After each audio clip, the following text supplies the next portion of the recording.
Hey Riley, just wanted to touch base with you. How did camp go for you? I know it was quick. Was this different than any other camp you've been through? No, I think it's pretty similar. Just a little bit more condensed, obviously.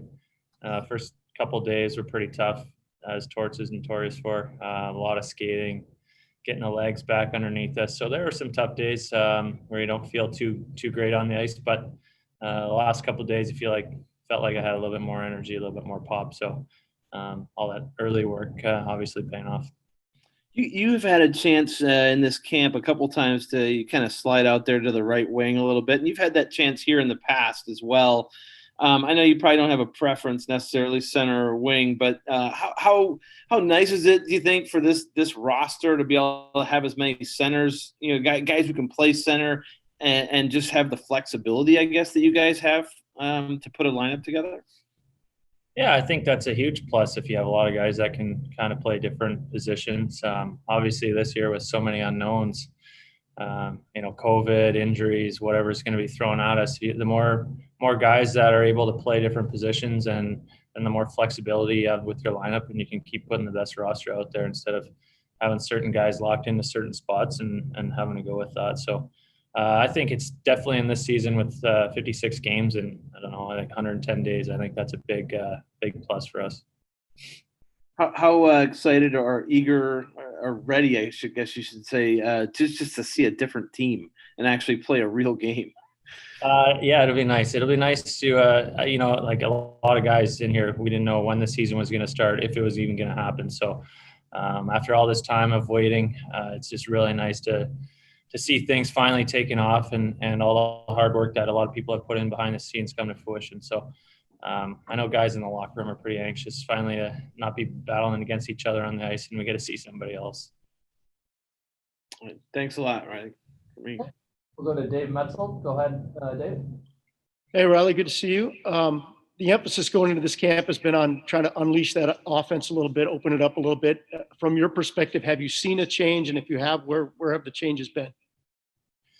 There definitely has been more of an emphasis on it. It's kind of hard in the scrimmages because, the camp before the bubble, we were scoring a lot of goals in the scrimmages as well. So I think it's something that as we emphasize it throughout the season and watch video on it, tweaking certain things, hopefully you see that hard work kind of pay off throughout the season. It's really hard to put your finger on it right now, but just having that emphasis on it, I think is the first step.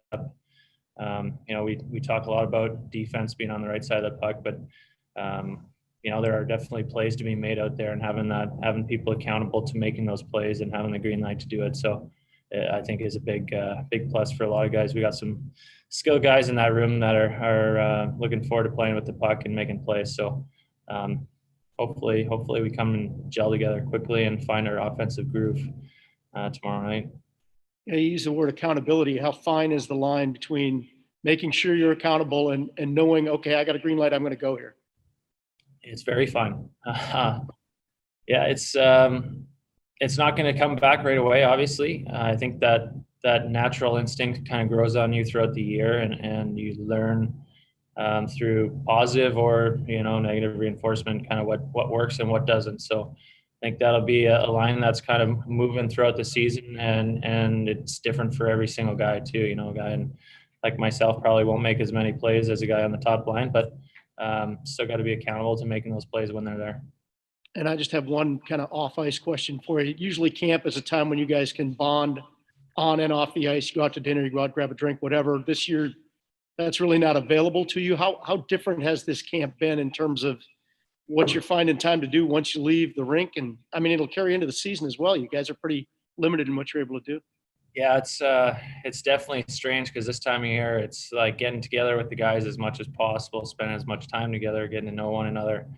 But you're really limited to doing that at the rink and in safe distances now. So it's definitely going to be different, but it's the same for every team. So we just got to adjust and work with what we can and try and bond and come together as a group as quickly as possible. Thanks, Riley. Next question, we'll go back to Brian Hedger. Go ahead, Brian. Hey, Riley.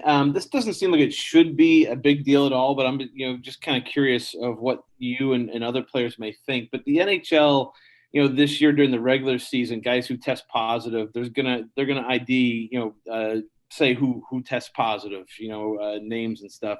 Is that a big deal to you guys at all, or are you guys upset about that, or like what's kind of the general consensus that you've been able to tell about that part of the agreement here? I don't know.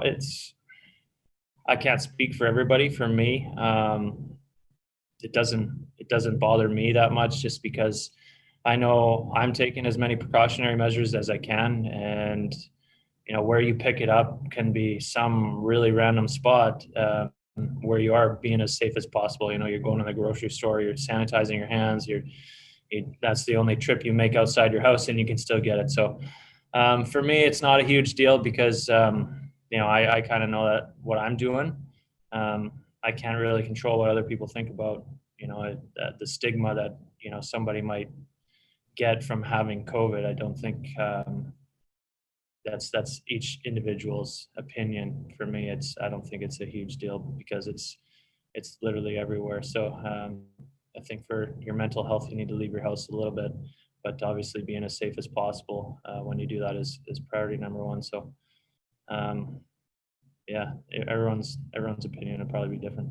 I'm sure that you've seen. I mean, obviously, when you guys were in the bubble, I mean, it was secure and nobody got it.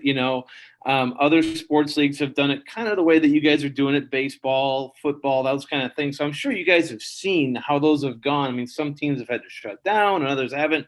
Like, what kind of expectations do you carry into a season like this? And I mean, do you think about like how things could just radically change overnight, depending on how tests go, or are you just trying not are you trying to block it all out?